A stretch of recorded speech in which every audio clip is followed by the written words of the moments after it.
গোয়া আরব সাগরের তীরে রঙিন স্বপ্নের এক টুকরো রাজ্য এটি। শুধুই নাইট লাইফই না, আছে হরেক রকম খাবার, প্রকৃতি ও পুরনো যুগের সভ্যতার কিছু নিদর্শন। কর্মসূত্রে যাওয়ার সুযোগ ঘটেছিল রিসেন্টলি এই গোয়াতে। 3 রাত 4 দিন থাকলেও এক্সপ্লোর করতে হাতে পেয়েছিলাম মাত্র একটি দিন। চলুন, কি দেখলাম, কি খেলাম আর কতটা মজা করলাম তা আপনাদের সাথে শেয়ার করে নিই। তাই সঙ্গে থাকুন ডোডোস সাফারি।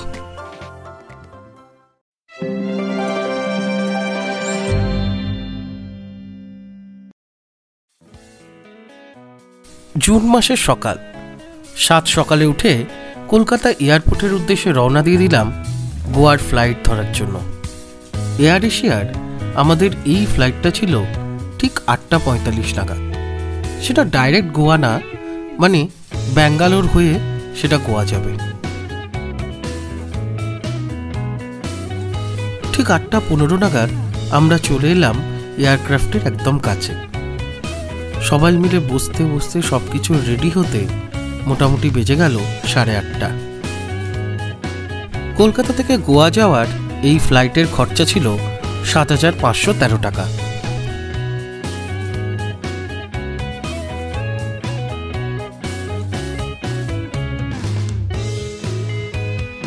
ঠিক 8:47 ফ্লাইট ছেড়ে দিল।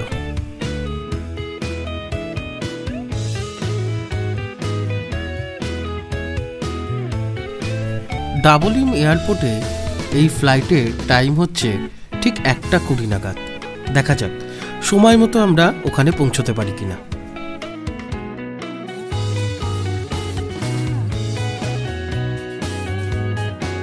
গঙ্গা নদীর একদম পাশ দিয়ে আমরা উড়ে চললাম গোয়ার দিকে। ঘড়ির কাঁটায় তখন 12টা। ফ্লাইট চলে এলো ব্যাঙ্গালোরে। এখানে ওই আধ ঘন্টা মতো ফ্লাইট দাঁড়াবে, কিছু প্যাসেঞ্জারও উঠবে, তারপরে এখান থেকেই ফ্লাইট চলে যাবে ডাইরেক্ট গোয়া।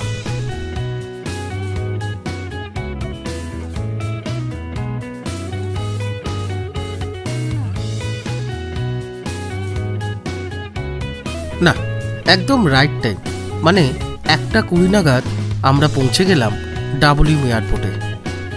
আরব সাগরের তীরে খুব ছোট্ট একটি এয়ারপোর্ট এই ডাবলিম এয়ারপোর্ট। 1955 সালে এই ডাবলিম এয়ারপোর্ট তৈরি হয়। আর এই এয়ারপোর্টের দেওয়ালে গোয়ার বিভিন্ন দর্শনীয় জায়গার ছবি টাঙানো রয়েছে। কি সুন্দর সাজানো এই গোয়া এয়ারপোর্টটি।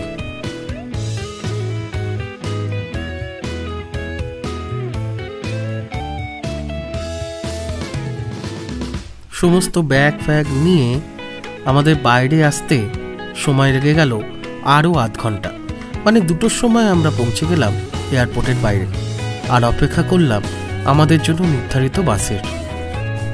আয়তনের হিসাবে ভারতের ক্ষুদ্রতম এবং জনসংখ্যার হিসাবে ভারতের 4র্থ ক্ষুদ্রতম অঙ্গরাজ্য এই গোয়া।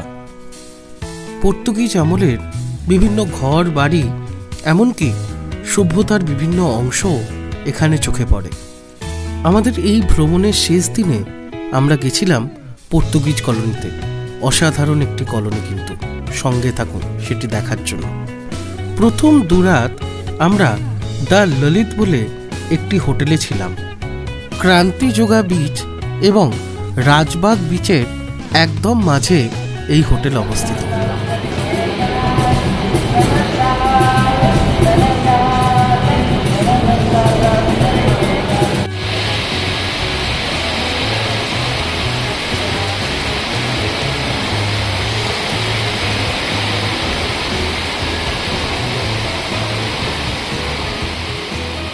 হোটেলের অভ্যর্থনা যেই গ্রহণ করলাম, সঙ্গে সঙ্গে বাইরে বৃষ্টিও নেমে গেল।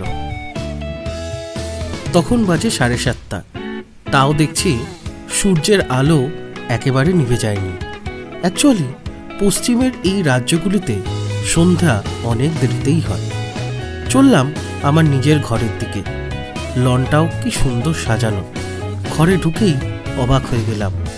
এক সাইডে কিছু চেয়ার রাখা রয়েছে, এটা সামনের একটি কক্ষ। ঘরটি বেশ বড়। এক সাইডে আছে জামা কাপড় রাখার কাবার্ড। ডবল বেডের খাটটি খুবই সুন্দর, খুবই নরম গদি। এক সাইডে আছে একটি স্টাডি টেবিল, টিভি, একটা বড় আয়না।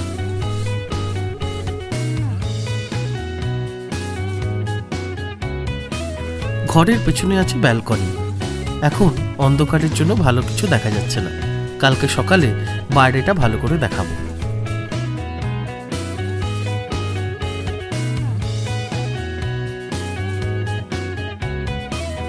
এই হোটেলের ঘরের প্রয়োজনীয় যা যা জিনিসপত্র দরকার সমস্ত কিছুই আমরা পেয়েছিলাম। হোটেলের সার্ভিসও খুব ভালো এবং প্রচুর ঘর রয়েছে এখানে। বাথরুমও খুব বড় এবং পরিষ্কার পরিচ্ছন্ন। এক সাইডে আছে bathtub.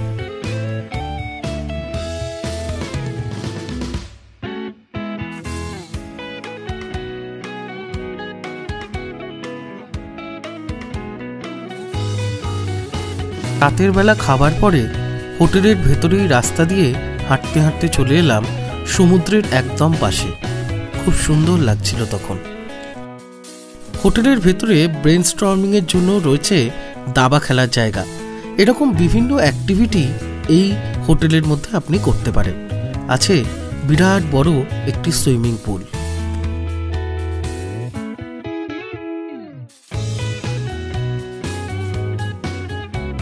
Good morning from Goa. আজকের দিনটা আমার পুরো কাজের জন্য এঙ্গেজ হয়ে থাকবে, তাই গোয়া তেমন ভালোভাবে আজকে এক্সপ্লোর করতে পারবো না। কালকের দিনে আমরা যাব একটি সুন্দর জায়গা, যেটা গোয়ার হিডেন জেমসও বলা যেতে পারে, একটা সুন্দর রেস্তোরাঁ। সঙ্গে থাকুন।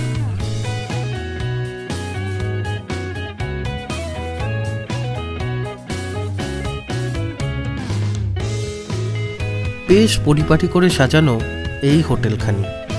অসাধারণ জায়গা। কমসে কম এখানে এসে যদি সকালে এসে সন্ধেবেলাতেও কেউ সময় কাটিয়ে যেতে চায়, তার জন্য খুব ভালো বন্দোবস্ত রয়েছে। হোটেলের ডেসক্রিপশন এবং লিংক আমি ডেসক্রিপশন বক্সে দিয়ে দেব।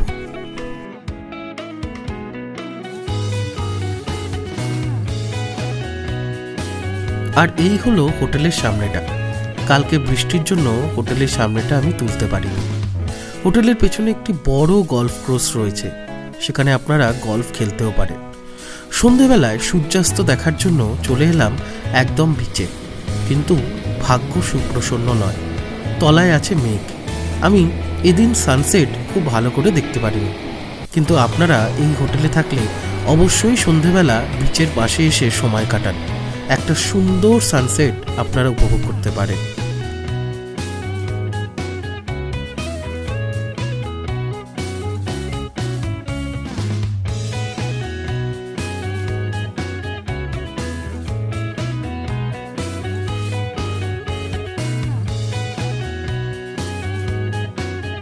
আজকে গোয়াতে আমাদের তৃতীয় দিন এবং এক্সপ্লোর করার দিন, তাই সকাল সকাল সাউথ গোয়ার সেই হোটেলটি চেক আউট করে আমরা চলে এলাম গোয়ার রাজধানী পানজিমে। এই পানজিম থেকেই আমরা নিয়ে নিয়েছিলাম সেলফ ড্রিভেন কার। আমাদের খরচা হয়েছিল দিন প্রতি 1200 টাকা। 1500 টাকা করে চেয়েছিল বটে, কিন্তু একটু দরাদরি করতেই 1200 টাকায় রাজি হয়ে গেল। আর সেই গাড়ি চালিয়েই আমরা শিওলিন গোয়াতে একদম ব্যাকওয়াটারের কাছে একটি হোটেলে চলে এলাম, মানে রেস্টুরেন্টে।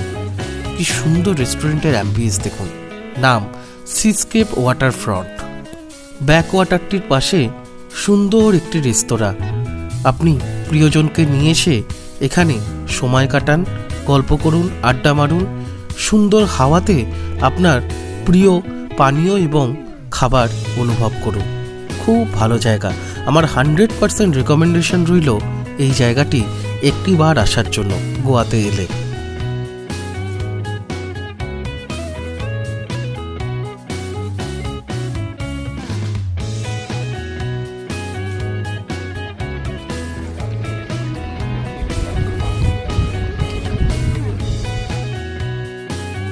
রেস্তোরাঁতে খুব ভালো সামুদ্রিক মাছ পাওয়া যাচ্ছিল। এই হলো রেড স্ন্যাপার ফিশ। খুব দামি একটি মাছ, খেতে অত্যন্ত ভালো, কিন্তু আমরা খাইনি। আপনারা এলে একবার ট্রাই করুন এই মাছটি, আর আমাদের লিখে জানান কেমন লাগলো। তবে আমরা এখানে বিভিন্ন মাছের পদ, চিংড়ি মাছের পদ, গোয়ান ফিশ ইত্যাদি বিভিন্ন পদ খেয়েছিলাম। অসাধারণ টেস্ট এখানকার সমস্ত মাছের এবং চিকেনের রান্নাগুলিতে। আপনারা এলে এখানে অবশ্যই গোয়ান ফিশটা ট্রাই করুন, খুব সুস্বাদু একটি মাছ। সিস্কেপ থেকে ফেরার পথে আমরা পথ ভুলে একটি মন্দিরের কাছে চলে এসেছিলাম। খুব সুন্দর দেখতে এই মন্দিরটি, কিন্তু আমরা নাবার সময় পাইনি, কারণ এবার আমরা যাব সানসেট দেখতে গোয়ার বিচে। ছোট্ট একটি শহর হলেও কি পরিষ্কার পরিচ্ছন্ন শহর দেখুন। এখানকার লোকেরা খুবই পরিষ্কার পরিচ্ছন্ন রাখে এই শহরগুলি, কিন্তু এই শহর ট্যুরিস্টদের কাছে অত্যন্ত আকর্ষণীয়।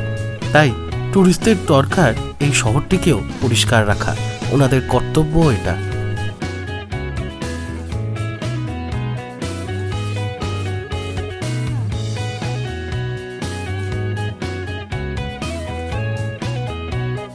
বিচে যাওয়ার পথে গোয়ার বিভিন্ন জামা কাপড়ের দোকান আপনি পাবেন, চাইলে ওখান থেকে আপনারা শপিংও করতে পারেন। চলে এলাম ভ্যাগাটোর বিচের কাছে সানসেটটা উপভোগ করব বলে। ওই দূরে পাহাড়ের উপরে একটি কেল্লা আছে, কেল্লাটার নাম ছাপোরা কেল্লা বা ছাপোরা ফোর্ট। এখানেই দিল চাতা হ্যায় সিনেমার শুটিং হয়েছিল। সময় থাকলে ট্রেকিং করে আপনারা ওই ফোর্টে যেতেই পারেন। এই বিচগুলিতে বিভিন্ন অ্যাক্টিভিটি হয়, আপনারা প্রত্যেকটা অ্যাক্টিভিটি নিতে পারেন। প্যারাগ্লাইডিং থেকে শুরু করে সমুদ্রের মাঝখানে স্পিড বোট, সমস্ত কিছুই এই বিচে আপনি পেয়ে যাবেন।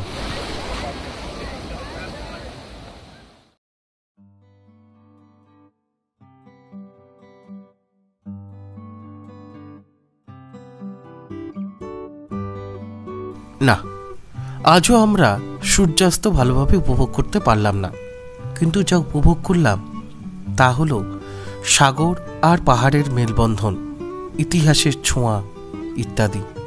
অসাধারণ লাগলো এই একদিনের গোয়া। গোয়াতে এই সমস্ত জায়গা বাদেও আরও অনেক ডেস্টিনেশন আছে। কথা দিলাম একবার সময় করে এসে গোয়ার সমস্ত জায়গা ঘুরে আপনাদের সামনে তুলে ধরব। সেদিন রাতটা কাটানোর জন্য আমরা ক্যালাঙ্গুটে বিচের কাছে একটি হোটেলে চলে এসেছিলাম, নাম এস্টেলা দো মার। রুম ভাড়া পড়েছিল 2500 টাকা করে। রিসেপশন এবং বাইরের পরিবেশ অত্যন্ত জাঁকজমক এবং ভালো হলেও রুম আমার অতটা ভালো লাগেনি। অত্যন্ত নিচুতে সিলিং, ফ্যান ঘুরছে। রুম কিন্তু অতটা পরিষ্কার পরিচ্ছন্ন নয় পয়সার তুলনায়, বাট টিভি এবং এসি আছে। বাথরুমটাও একটু ছোট।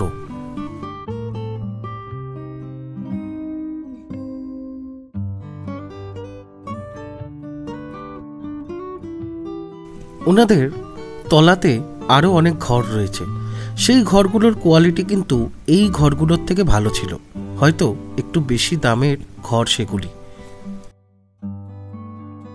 হোটেলের সামনে আছে একটি সুইমিং পুল, যা রাত 8টা পর্যন্তই খোলা, তার থেকে পরে কিন্তু এই সুইমিং পুল ব্যবহার করা যাবে না। আর এনাদের এই হলো রেস্টুরেন্ট, এখানে পানীয় এবং খাবার আপনারা উপভোগ করতে পারেন। হোটেলের পাশ দিয়েই তাদের নিজস্ব রাস্তা চলে গেছে ক্যালাঙ্গুটে বিচে। এখানে ক্যালাঙ্গুটে বিচেই অনেক স্যাক রয়েছে এবং খুব সুন্দর করে সাজানো। কি লাইটের বহর দেখুন, খুব সুন্দর লাগছিল সেই রাত। ভাবুন 31st নাইট কিংবা বিভিন্ন স্মরণীয় দিনে কেমন সুন্দর লাগে এই বিচ।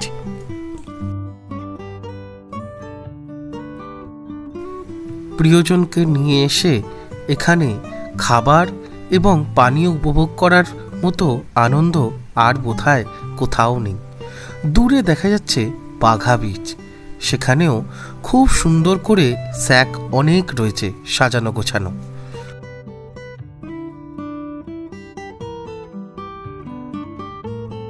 তাই তো গোয়াকে স্বপ্ন রাজ্য বলাই চলে। দূরে দেখা যাচ্ছে বাঘা বিচের লেজার লাইট এবং ডিজের শব্দ ভেসে আসছে। আমরা কিন্তু এই ক্যালাঙ্গুটে বিচেতেই বসেছিলাম, কারণ এখানে একটু নিরিবিলি, তাই বিভিন্ন মাছ এবং সামুদ্রিক প্রাণীর খাবার এখানে কিন্তু আপনি পেয়ে যাবেন। দাম একটু দরদাম করে নিলেই হলো।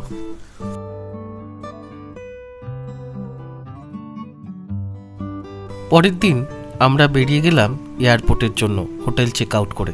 আমাদের 3টের সময় ফ্লাইট রয়েছে কলকাতায়, ডাইরেক্ট ফ্লাইট কিন্তু এটা। এয়ারপোর্ট যাওয়ার আগে আমরা চলে এসেছিলাম পর্তুগিজ কলোনিতে। পাঞ্জিমের একদম মধ্যবর্তী জায়গায় অবস্থিত এই পর্তুগিজ কলোনি। কি কালারফুল বাড়িঘর দেখুন! পর্তুগিজ আমলের এত সুন্দর নকশাওয়ালা বাড়ি সত্যি অভাবনীয়।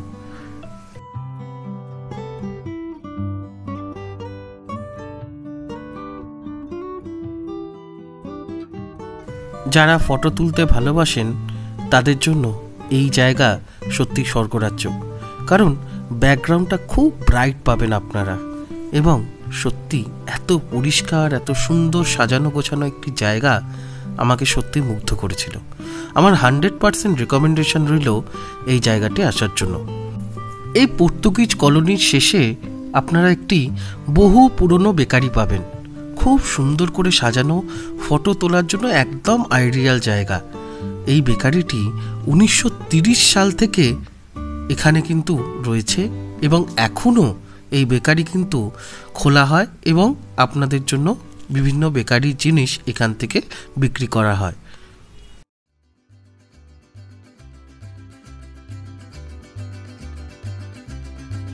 সেদিন পর্তুগিজ কলোনি দেখা হয়ে গেলে আমরা চলে এসেছিলাম এয়ারপোর্টে, আর সেখান থেকেই উড়োজাহাজে আমরা পৌঁছে গেছিলাম দমদম বিমানবন্দর।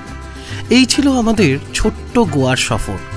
কেমন লাগলো এই গোয়ার সফর আর এই ছোট্ট সফর আপনারা লিখে জানাবেন, আর চ্যানেলটা অবশ্যই সাবস্ক্রাইব করে দেবেন। লাইক, শেয়ার, কমেন্ট কিন্তু মাস্ট। সঙ্গে থাকবেন ডোডোস সাফারি।